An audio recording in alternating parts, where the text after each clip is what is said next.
ಕರ್ನಾಟಕದಲ್ಲಿ ಮಾರ್ದನಿಸುತ್ತಿದೆ ವಿಠ್ಠಲನ ಭಜನೆ. ಪಂಢರಾಪುರ ಪಾಂಡುರಂಗನ ಆಷಾಢ ಏಕಾದಶಿ ವಾರ್ಕರಿ ದಿಂಡಿ ಉತ್ಸವ. ತಾಳಕ್ಕೆ ತಕ್ಕಂತೆ ಹೆಜ್ಜೆ ಹಾಕಿದ ಮಹಿಳೆಯರು, ನೋಡಿ ವಾರ್ಕರಿ ನೃತ್ಯದ ವೈಭವ. ಏನಿದು ದಿಂಡಿ ಉತ್ಸವ? ವಾರ್ಕರಿ ಪಂಥ ಅಂದ್ರೆ ಏನು? ಯಾಕೆ ಇಷ್ಟೊಂದು ಭಕ್ತರು ಸೇರುತ್ತಾರೆ? ತಾಳ ಮೃದಂಗಗಳ ನಾದ, ಕುದುರೆ ಕುಣಿತ, ಕೊರಳಲ್ಲಿ ರುದ್ರಾಕ್ಷಿ ಮಾಲೆ, ಹಣೆಯ ಮೇಲೆ ಅಷ್ಟಗಂಧ, ಭುಜದ ಮೇಲೆ ವಿಠಲನ ಧ್ವಜ, ತುಟಿಯ ಮೇಲೆ ಪಾವುಲೆ ಚಾಲತಿ ಪಂಢರೀಚಿ ವಾರಿ. ಪುಂಡಲೀಕ ವರದೆ ಹರೇ ವಿಠ್ಠಲ ಎಂಬ ನಾಮಸ್ಮರಣೆಯೊಂದಿಗೆ ವಾರ್ಕರಿ ದಿಂಡಿಗಳು ಪಂಢರಾಪುರದತ್ತ ಸಾಗುತ್ತಿವೆ.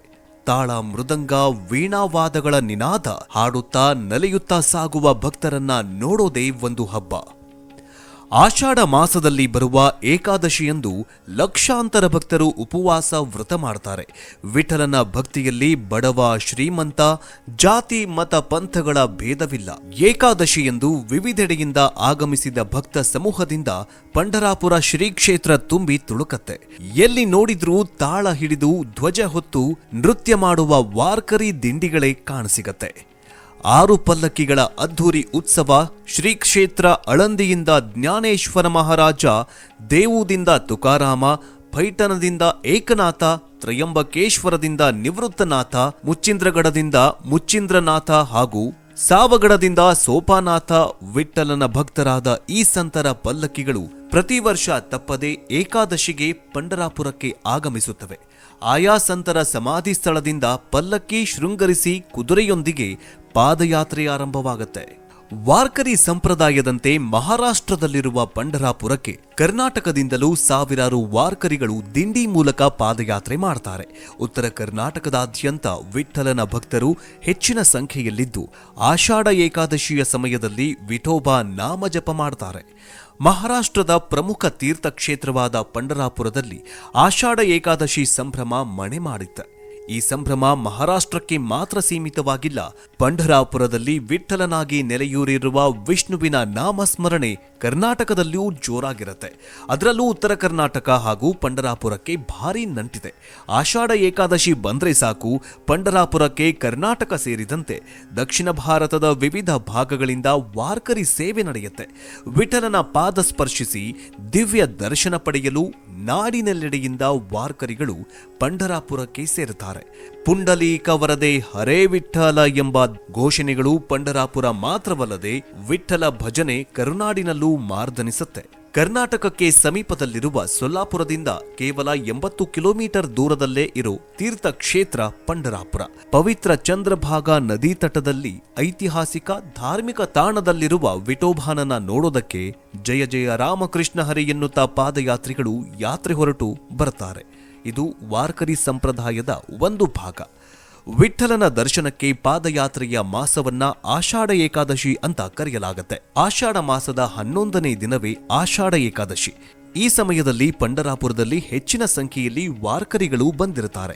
ಈಗಾಗಲೇ ಭಕ್ತರು ಪಂಢರಾಪುರದಲ್ಲಿ ಸೇರಿಕೊಂಡಿದ್ದಾರೆ. ಪಂಢರಾಪುರದಲ್ಲಿರುವ ವಿಠ್ಠಲ ದೇವಾಲಯವು ವೈಷ್ಣವರ ಪವಿತ್ರ ಕ್ಷೇತ್ರವಾಗಿದೆ. ಇಲ್ಲಿ ವಿಷ್ಣುವನ್ನ ವಿಠ್ಠಲ ಅಥವಾ ಪಾಂಡುರಂಗನ ರೂಪದಲ್ಲಿ ಆರಾಧನೆ ಮಾಡಲಾಗುತ್ತೆ.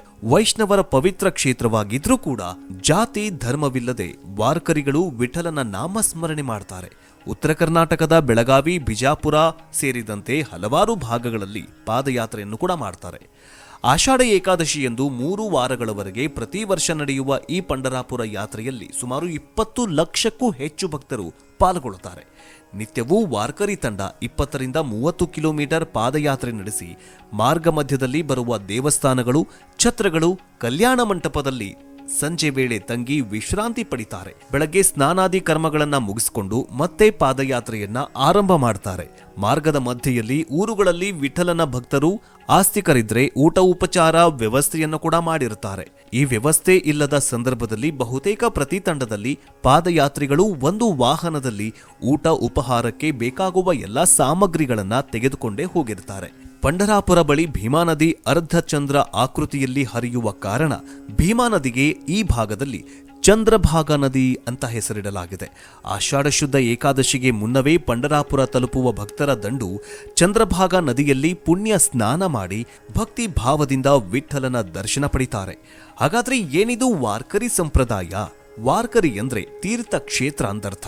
ವಾರ್ಕರಿ ಸಂಪ್ರದಾಯ ಅಥವಾ ಯಾತ್ರಿ ಪಂಥವು ಮಹಾರಾಷ್ಟ್ರದ ಪ್ರಮುಖ ವೈಷ್ಣವ ಪಂಥವಾಗಿದೆ. ಪಾದಯಾತ್ರೆ ಮೂಲಕ ತೀರ್ಥಯಾತ್ರೆ ಕೈಗೊಳ್ಳೋದೇ ವಾರ್ಕರಿ ಸಂಪ್ರದಾಯವಾಗಿದೆ. ಈ ಯಾತ್ರಿಕರನ್ನ ವಾರ್ಕರಿಗಳು ಅಂತ ಮಹಾರಾಷ್ಟ್ರ ಅಷ್ಟೇ ಅಲ್ಲ, ಕರ್ನಾಟಕದಲ್ಲೂ ಕೂಡ ಕರೀತಾರೆ. ಪಂಢರಾಪುರಕ್ಕೆ ವಾರ್ಕರಿಗಳು ಬರಿಗಾಲಲ್ಲಿ ಪಾದಯಾತ್ರೆ ಕೈಗೊಳ್ಳುತ್ತಾರೆ. ಇದು ನೂರಾರು ವರ್ಷಗಳ ಹಿಂದಿನಿಂದಲೂ ಕೂಡ ನಡೆದುಕೊಂಡು ಬಂದಿರುವಂತಹ ಪದ್ಧತಿಯಾಗಿದೆ. ಭಕ್ತಿ ಸಂತರು ಜನಸಾಮಾನ್ಯರನ್ನು ಒಗ್ಗೂಡಿಸಿ ಪ್ರೀತಿ ಮತ್ತು ಭಕ್ತಿಯ ಆಧಾರದ ಮೇಲೆ ಸರಳವಾದ ನಂಬಿಕೆಯನ್ನ ಬೋಧಿಸುತ್ತಿದ್ದರು. ಶತಮಾನಗಳ ಹಿಂದೆ ಆರಂಭವಾದ ಈ ಭಕ್ತಿ ಆಂದೋಲನ ಎಲ್ಲಾ ಜಾತಿ ಧರ್ಮದ ಜನರಿಗೆ ದೇವರ ಆರಾಧನೆ ಸಾಧ್ಯ ಎಂಬಂತೆ ಮಾಡಿತು. ಮಹಾರಾಷ್ಟ್ರದಲ್ಲಿ ಜ್ಞಾನೇಶ್ವರ, ನಾಮದೇವ ಮತ್ತು ತುಕಾರಾಮ ಅವರಂತಹ ಮಹಾನ್ ಭಕ್ತಿ ಸಂತರು ವಾರ್ಕರಿ ಸಂಪ್ರದಾಯದ ಸಂಸ್ಥಾಪಕರು ಅಂತ ಕರೆಯಲಾಗುತ್ತೆ. ಇವರೆಲ್ಲರೂ ಜಾತಿ ಭೇದ ಮರೆತು ದೇವರ ನಾಮಸ್ಮರಣೆ ಮಾಡಿದ್ರೆ ದೇವರು ಒಲಿತಾನೆ ಅನ್ನೋದನ್ನ ಸಮಾಜಕ್ಕೆ ತಿಳಿಸಿಕೊಟ್ರು. ಪಾದಯಾತ್ರೆ ಕೈಗೊಳ್ಳುವ ಜನರೇ ವಾರ್ಕರಿಗಳು. ಇಂಥ ವಾರ್ಕರಿಗಳ ಸಮೂಹವನ್ನ ದಿಂಡಿ ಅಂತ ಸಾಂಪ್ರದಾಯಿಕವಾಗಿ ಹೇಳಲಾಗುತ್ತೆ. ಲಕ್ಷಾಂತರ ದಿಂಡಿಗಳು ಚಂದ್ರಭಾಗ ನದಿಯಲ್ಲಿ ಪವಿತ್ರ ಸ್ನಾನ ಮಾಡಿ ದೇಗುಲಕ್ಕೆ ತೆರಳಿ ಪೂಜೆ ಸಲ್ಲಿಸುತ್ತಾರೆ. ವಿಠೋಬಾನ ದರ್ಶನ ಪಡೆಯುವ ವಾರ್ಕರಿಗಳಿಗೆ ಪಾದಯಾತ್ರೆ ಯಶಸ್ವಿಯಾದ ಸಂತಸ. ವಿಠ್ಠಲನ ಪಾದ ಸ್ಪರ್ಶಿಸಿ ದರ್ಶನ ಪಡೆದು ಮನೆಗೆ ಮರಳಿದರೆ ವರ್ಷಪೂರ್ತಿ ಸಂತೋಷವಾಗಿರುತ್ತೇವೆ ಎಂಬ ನಂಬಿಕೆ ವಾರ್ಕರಿಗಳದ್ದಾಗಿರುತ್ತೆ. ಇತಿಹಾಸದ ಪ್ರಕಾರ ವಾರ್ಕರಿ ಸಂಪ್ರದಾಯವು 13ನೇ ಶತಮಾನದಲ್ಲಿದ್ದ ಜ್ಞಾನೇಶ್ವರಿಗಿಂತಲೂ ಕೂಡ ಹಳೆಯದು. ಆದರೆ ಸಂತರ ಮೂಲಕ ಗ್ರಾಮಗಳಿಂದ ಪಲ್ಲಕ್ಕಿಗಳಲ್ಲಿ ಅವರ ಪಾದುಕೆಗಳನ್ನ ಒಯ್ಯುವ ಪದ್ಧತಿಯನ್ನ 1686ರಲ್ಲಿ ಪ್ರಾರಂಭವಾಯಿತು. ತುಕಾರಾಮನ ಕಿರಿಯ ಮಗ ನಯನ ಮಹಾರಾಜರು ಇದನ್ನ ಪ್ರಾರಂಭ ಮಾಡ್ತಾರೆ. ಮುಂದೆ 1820ರ ದಶಕದಲ್ಲಿ ಹೈಬತ್ ರಾವ್ ಬುವಾ ಮತ್ತು ಸಂತ ತುಕಾರಾಮನ ಪೀಳಿಗೆಯವರು ಈ ಪದ್ಧತಿಯಲ್ಲಿ ಇನ್ನೂ ಬದಲಾವಣೆ ಇನ್ನೊಂದಿಷ್ಟು ಸುಧಾರಣೆಗಳನ್ನು ತರ್ತಾರೆ. ಈಗ ಮಹಾರಾಷ್ಟ್ರದ ಹಲವೆಡೆಯಿಂದ ಸುಮಾರು 40 ಪಲ್ಲಕ್ಕಿಗಳು ಪಂಢರಾಪುರಕ್ಕೆ ಬರ್ತವೆ. ಮರಾಠಿ ಮಾಸದ ಆಷಾಢ ಶುಕ್ಲ ಏಕಾದಶಿಯಲ್ಲಿ ಇಂತಹ ಅನೇಕ ದಿಂಡಿಗಳು ಮಹಾರಾಷ್ಟ್ರದ ಪ್ರತಿಯೊಂದು ಹಳ್ಳಿ, ಪಟ್ಟಣ ಮತ್ತು ನಗರಗಳಿಂದ ಪಂಢರಾಪುರಕ್ಕೆ ಬರುತ್ತೆ. ಹಾಗಾದ್ರೆ ವಿಠ್ಠಲನು ಪಂಢರಾಪುರದಲ್ಲಿ ನೆಲೆಸಿದ ಹೇಗೆ ಎಂಬುದಕ್ಕೂ ಕೂಡ ಒಂದು ಕತೆ ಇದೆ. ಪುರಾಣಗಳ ಪ್ರಕಾರ ಹಿಂದೆ ಒಂದು ಊರಲ್ಲಿ ಪುಂಡಲೀಕ ಎಂಬ ವ್ಯಕ್ತಿ ವಾಸವಾಗ್ತಾಗಿದ್ದ. ಆತ ವಿಷ್ಣುವಿನ ಭಕ್ತ. ಒಂದು ದಿನ ಪುಂಡಲೀಕನನ್ನ ಭೇಟಿ ಮಾಡೋದಕ್ಕೆ ವಿಷ್ಣು ಧರೆಗಿಳಿದು ಬರ್ತಾನೆ. ಪುಂಡಲೀಕನ ಮನೆ ಬಳಿ ಬಂದಾಗ ಪುಂಡಲೀಕ ತನ್ನ ಹೆತ್ತವರಿಗೆ ಊಟ ಬಡಿಸಿ ಸೇವೆ ಮಾಡ್ತಾ ಇದ್ದ. ತಂದೆ ತಾಯಿಯ ಸೇವೆಯಲ್ಲಿ ನಿರತನಾಗಿದ್ದ ಪುಂಡಲೀಕನು ವಿಷ್ಣುವಿಗೆ ಆತಿಥ್ಯ ನೀಡಲು ಸಾಧ್ಯವಾಗಿರಲಿಲ್ಲ. ಹಾಗಾಗಿ ವಿಷ್ಣುವಿಗೆ ಪುಂಡಲೀಕ ಮನೆ ಹೊರಗೆ ನಿಲ್ಲು ಅಂತ ಹೇಳ್ತಾನೆ. ಪುಂಡಲೀಕನ ಮನೆ ಮುಂದೆ ನಿಂತು ವಿಷ್ಣು ಪುಂಡಲೀಕನನ್ನ ಕರೀತಾನೆ. ಆಗ ಪುಂಡಲೀಕ ಹೇಳ್ತಾನೆ, ನಾನು ನನ್ನ ತಂದೆ ತಾಯಿಯ ಸೇವೆ ಮಾಡ್ತಾ ಇದ್ದೀನಿ, ಯಾರೇ ಆದ್ರೂ ಒಂಚೂರು ಹೊರಗಡೆನೆ ನಿಂತ್ಕೊಳ್ಳಿ ಅಂತ ಹೇಳ್ತಾನೆ. ಆಗ ಬಿರು ಬೇಸಿಗೆ, ಇಲ್ಲಿ ಬಿಸಿಲು ತುಂಬಾ ಇದೆ, ನನ್ನ ಕಾಲುಗಳು ಸುಡ್ತಾ ಇದೆ, ಬೇಗ ಬರೋದಕ್ಕಾಗತ್ತಾ ಅಂತ ವಿಷ್ಣು ಕೇಳ್ತಾನೆ. ಆಗ ಪುಂಡಲೀಕ ಅಲ್ಲೇ ಬಿದ್ದಂತಹ ಒಂದು ಇಟ್ಟಿಗೆಯನ್ನ ವಿಷ್ಣುವಿನ ಮುಂದೆ ಎಸಿತಾನೆ. ಈ ಇಟ್ಟಿಗೆಯ ಮೇಲೆ ನಿಲ್ಲುವಂತೆ ಪುಂಡಲೀಕ ಕೇಳಿಕೊಳ್ತಾನೆ. ತಂದೆ ತಾಯಿಯ ಸೇವೆ ಮುಗಿದ ಬಳಿಕ ಮನೆಯ ಹೊರಗೆ ಬಂದ ಪುಂಡಲೀಕ ವಿಷ್ಣುವಿನ ಬಳಿ ವಿಷ್ಣು ತನ್ನ ಮನೆ ಮುಂದೆ ನಿಂತಿರೋದನ್ನ ನೋಡಿ ದಿಗ್ಭ್ರಾಂತನಾಗ್ತಾನೆ. ಪುಂಡಲೀಕ ವಿಷ್ಣುವಿಗೆ ಕ್ಷಮೆ ಕೇಳ್ತಾನೆ. ಅಷ್ಟರಲ್ಲೇ ತನ್ನ ಹೆತ್ತವರ ಮೇಲೆ ಪುಂಡಲೀಕನಿಗೆ ಇರುವ ಅಗಾಧ ಭಕ್ತಿ ಮತ್ತು ಗೌರವ ಕಂಡು ವಿಷ್ಣು ತನ್ನ ಭಕ್ತನ ನಡವಳಿಕೆಯನ್ನ ಮೆಚ್ಚಿಕೊಳ್ತಾನೆ. ಹೀಗಾಗಿ ವಿಷ್ಣು ಕೇಳ್ತಾನೆ, ನಿನಗೇನ್ ಬೇಕು ವರ ಅಂತ ಕೇಳ್ತಾನೆ. ಆಗ ಪುಂಡಲೀಕ, ನೀನ್ ಹೇಗೆ ನಿಂತಿದೀಯಲ್ಲ ಇದೇ ಕ್ಷೇತ್ರದಲ್ಲಿ ನಿಂತು ಜನರ ಉದ್ಧಾರ ಮಾಡು ಅಂತ ಕೇಳ್ತಾನೆ. ಅಂದಿನಿಂದ ವಿಷ್ಣು ಪಂಢರಾಪುರದಲ್ಲಿ ವಿಠ್ಠಲನ ರೂಪದಲ್ಲಿ ನಿಂತಿದ್ದಾನೆ. ಅದು ಕೂಡ ಇಟ್ಟಿಗೆಯ ಮೇಲೆ ನಿಂತಿದ್ದಾನೆ. ಅದಕ್ಕಾಗಿಯೇ ಇಂದಿಗೂ ಕೂಡ ವಿಠಲ ಪದದ ಅರ್ಥ ಏನಂತಂದ್ರೆ ಇಟ್ಟಿಗೆ. ಮರಾಠಿಯಲ್ಲಿ ವಿಠ ಅಂತಂದ್ರೆ ಇಟ್ಟಿಗೆ, ಆದ್ದರಿಂದ ವಿಠಲ ಅಂತ ಕರೆಯಲಾರಂಭಿಸಿದ್ರು. ಒಂದು ಪೌರಾಣಿಕ ಹಿನ್ನೆಲೆ ಪ್ರಕಾರ ಇದು ದಂತಕಥೆಯಾಗಿದ್ರೂ ವಿಠಲನ ಆರಾಧನೆಯು ಪ್ರಾಯಶಃ ಈ ಪ್ರದೇಶದಲ್ಲಿ ವೈಷ್ಣವರಿಗಿಂತ ಹಿಂದಿನದು ಅಂತ ನಂಬಿಕೆಗಿದೆ. ಪಂಢರಾಪುರದಲ್ಲಿ ದೇವಾಲಯವನ್ನ ನಿರ್ಮಿಸಲು ಹೊಯ್ಸಳ ರಾಜನಾದ ವಿಷ್ಣುವರ್ಧನನಿಗೆ ಪುಂಡಲೀಕನು ಹೇಳಿರಬಹುದು ಅಂತ ಇತಿಹಾಸಕಾರರು ಹೇಳ್ತಾರೆ.